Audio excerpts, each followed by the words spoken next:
Justice Not Just Legal Part 8 in audio. Later that evening Alan is parked at the motel and he looks over at Princess. Are you sure you want to give up this great life? Do you still want to rough it in the wilderness? I have enjoyed myself very much, but it would get boring in time. I enjoyed Jane and Ginger very much and there are not many like them out there. Those two were very sweet little girls, but the forest is my paradise. Someday I will find a girl that values the forest and nature as I do. I could not bear living with a city girl. To me it would be like a rabbit living with an eagle. You see it like it is, Princess. I enjoy Betty very much, but it would be like heaven if we had a relationship. It is as you speak. Betty is beautiful and like a dove she flies wherever she pleases. I get to enjoy her when she is with me. She is well stacked and she has the face of an angel, but that is not a relationship. The teen phantom is right. Sex is not a relationship. If the teen phantom is a girl as you think, she would be the one for you. I think she would truly love you. Alan and Kyle plans to make their home at Shawnee.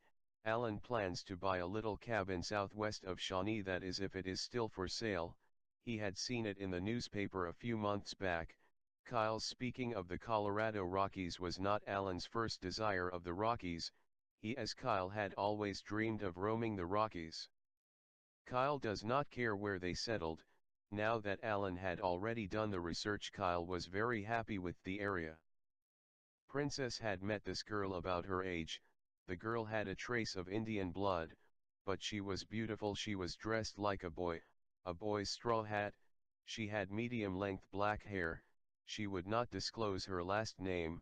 It was just Annie D. It was her first and middle name. She wanted to be called D. She had the full gear for the mountains. It included a good compound bow and some good arrows. Princess introduces herself as Amanda Platt, and Alan as her father. Alan as well as Princess was very intrigued with the girl and they invite her to eat with them. Sort of against Annie's will, Alan orders her a large meal, but tells her she can just eat as much as she wants, then she could put the rest in a doggy bag for later. She looked as though she could eat a few good meals. She was rather thin.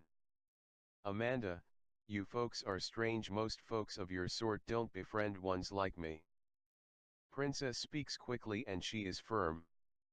I like your kind. I don't actually like wearing frills like this either. When I get home I will slip into a nice pair of jeans. I may go back to California, but my brother Chad is in Shawnee. He will be roaming the Rockies this summer. Really, I hope I get to meet him. Is he as nice as you? He is a nice kid. He is a little shy, but he will love a girl like you. He doesn't like the way I dress. He doesn't like the frills and fancy stuff. He says he will never marry a girl that doesn't like nature and the beauty of the wilderness. He has no use for city girls. Alan offers to give Annie a ride to Shawnee, but she says she has some things she needs to take care of, and she said she had a way to get back up to Shawnee. Kyle is now Chad. He has laid aside Princess's clothes and personality and dressed in jeans and a nice shirt. It was after the last stop at a little restaurant a ways back. That last stop was the nicest of all of Princess' pleasure of being princess. It is their last 10-mile stretch. Alan pulls across a bridge. It is diagonal across a large creek. He pulls the rig over and parks it. It is in sort of a rest area. Come on Chad, let's stretch our legs a bit. Alan gets his knife and .45 out and he straps them on his side and picks up his binoculars. Kyle goes to the stock trailer. He straps his knife to his side, and takes his bow and quiver full of arrows. Kyle and Alan heads into the forest and it is an hour later when they get back, and Kyle sees that things are different. He finds nothing missing, but nothing is as he had left it. It had been very carefully placed, but Kyle ignores the mystery and goes on his way. Alan had called the owner of the cabin and it was still for sale, and Alan and Kyle were to meet with the owner that afternoon. Alan and Kyle are a bit early and the owner is not there yet, so they go around to the back and they find the door open. They give the inside a thorough examination and Alan is well pleased with it and he says it is a great buy. It is fully furnished, kitchen and all. it is as if whoever lived here just left on vacation. There is even a very large bookcase that covers the whole wall and it is full of books. It is not long and the owner comes through the front door. I was here earlier and opened the place up. I hoped you would go in and look it over. I am Jeb Hill. I am Alan Platt and this is my son Chad. Did you hear the latest news flash? In the vicinity of Shawnee, Colorado, a little 7-year-old girl, Cynthia Burns, has tricked her social worker, and she slipped into the forest and disappeared. The search team said the hounds lost all signs of her when she got to the creek. They think she may have drowned and floated downstream. They are still searching downstream for her body. They doubted she could swim, but you know the water is awful cold in these creeks around here. Even if she could swim, I doubt she could do what it would take. They say there is a possibility that a cougar got her. There were cougar tracks along the creek on both sides. Kyle speaks briskly. Would you two excuse me? You need to talk business anyway. Sure, go on son, you can get ready to unload. Kyle hurries out to check his things in the stock trailer, and as he had expected there were little footprints leading away from the door of the stock trailer. When he looks in he finds the little hole where she had crawled out. She was a little smidgen for a 7-year-old. The little gun was gone that was in Princess's purse. Some jerky had been taken. She had taken the hunting knife that he had taken from Chad's room. Some matches and a lighter were missing. Chad's warm coat was missing. It was much too big for her, but it would keep her warm anyway. Chad's pack and sleeping bag was gone too. The pack was much too big for her. Kyle doubted that Chad's pack could be fitted to her. A very sad feeling hits Kyle. That little girl has no idea as to what danger she is in. A cougar has no fear of a child. She would be so helpless. It is a hard decision to make. Should he handle this on his own or should he call in the law? Kyle knew the law did a poor job to start with. Maybe she had a miserable life, and she may feel that even death would be better than the life she has lived. On the other hand, maybe she is just mimicking him. Kyle knew he could not depend on the law. He truly did not have a choice. He must handle this on his own. Kyle sits in the doorway of the stock trailer for a long time. He pondered what to do. He could not tell Alan, not that Alan would be negative to his plan. Kyle will find her and keep her hid. It would put Alan in too much danger if he knew. Kyle could not do that to Alan. He is like a father to Kyle.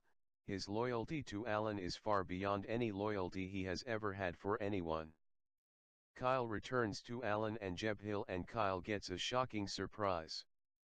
Chad, I have some bad news. Betty was critically injured in an accident. I must drive to the nearest airport and fly home. Betty's life does not depend on me getting there, but I must go. I will see that everything is set up for you.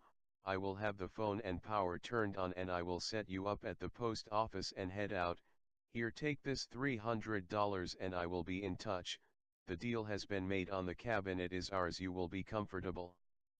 Jeb Hill speaks up. The power and phone is on. We will just have them transferred into your name. I will take care of that. The house is full of food. I will not be taking any of it. For the last few years I have spent most of my weekends here. I will be taking nothing from the property. I truly appreciate your generosity, Jeb. Alan looks very sad and he speaks with remorse.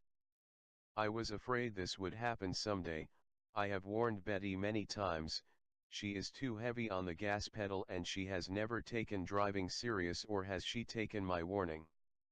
I will leave the stock trailer here. As you know, there is a little barn and corral in back and Jenny will be very comfortable. There is plenty of hay to last her for months. Son, you look stressed. Do you not want to stay here alone? Oh no, I will love it. I'm just a little concerned about Mom. As you say, it is out of our hands. Kyle hated deceiving Alan, but he had no choice. He was very worried about little Smidgen. Kyle soon sees Alan off, then Kyle gets his gear together and Kyle follows the little Smidgen's tracks. He soon realizes the course she had set and it was too slow traveling to follow her tracks. She was headed into the wilderness of the high country. The little thing had a good head start, but she was a little thing and she had quite a big load for a little thing to tote along. Kyle is pushing it hard, he needs to find her before dark. If she were clever she would set up camp at the base of a cliff, or it would be as well at the base of a huge rock. She could keep a fire going, then nothing would bother her. A 7-year-old, he doubted that she would be that clever. The sun is about to disappear, dusk would be settling in before long, and he had seen no sign of the little girl. Kyle stops to listen for a few minutes. He is hoping to get a clue as to what to do. He hears a scream that sends chills down his spine. It is not a child or the normal sound of a cougar, it was the sound of an animal in pain. Then seconds later he hears a gunshot. It all came from about 45 degrees to his right, about 100 yards away. Kyle turns and heads toward where he had heard the sound. He runs, then he comes slowly upon the scene. There lay two cougars. They were still quivering from the final death blow. One had Chad's knife buried in its head through its left eye. Evidently the other one was sent to the promised land by the slug from a little pistol, the one that was in Princess's purse perhaps. It is from a hole in a rock formation. There are two big jade eyes recessed in a soft cream face.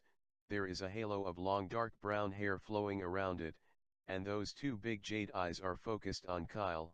It is from a hole no larger than what a large coon could squeeze into with any success. That gun is still in the little hands, and the gun is now pointing in Chad's direction. "Are you hurt, little smidgen?" The gun is then tossed out on the ground and the little thing works her way out of the hole. It is not easy, and there is the sound of a weak, timid voice. "No, I don't think so. Please, don't take me back to those mean people that put my daddy in prison. I would never think of doing such a thing as that. Come here and let me hold you. You are shaking like an aspen leaf in the breeze." Chad takes the little thing in his arms, and he pours his love out to her. Holding her tight in his arms, he kisses her on the cheek. She is the sweetest little girl he has ever known. "My name is Cynthia Burns." "I know, but I should not call you Cynthia. We don't want anyone to know who you are. I will call you Smidgen, and I am Kyle, but you should call me Chad, as no one should know who I am either." Little Smidgen's face lights up. She is so happy. "Really? Are you Kyle Kip Kingseely for real? Those cats didn't eat you, and those dogs didn't find you either?" "No, the cats didn't eat me. I turned into a deer and those dogs lost their minds." Smidgen's eyes sparkle. "You are magic then?" "No, I will tells you all about it later. We need to get you back to the cabin." "You are wise. I know. I will call you Chad. Chad is a nice name too. I have never been called Smidgen before, but that is okay. I have been called Teardrop though, but that didn't fit me well, as I don't cry. It is just because I am so tiny that they called me Teardrop. I have made a lot of other kids cry though. They pick on me and they think I am a little wimp, so I make them cry. Then I always get in trouble, but I pay no mind. I know how to deal with trouble. I really hated to hurt those big cats. I like cats, but I was afraid they would eat me.